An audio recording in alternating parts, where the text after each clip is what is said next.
Hey guys, how's it going? This is Mike from M&R Automotive. Today we're in a 2024 and up Toyota Tacoma and we installed the Pro Series ditch light kit. I want to show you exactly how much light you get with this product. And these are your factory low beams, these are your factory high beams, and these are the ditch lights. As I mentioned, you can have your light kit aimed straight or aimed to the sides in order to give you guys that additional view.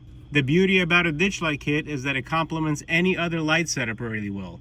So for example, I can turn on a 30-inch light bar. It does have a lot of light going forward, but it's missing light on the sides. So with a flip of a switch, you have the ditch light kit and you're able to light up the sides and the perimeter a little bit better. These are your factory low beams, these are your factory high beams, and this is the ditch light kit.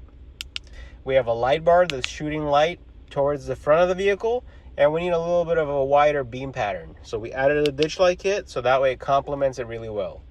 The Pro Series ditch light kit offers amber DRL as a standard feature, and it has TIR optics which are capable of capturing light and throwing it far into the distance.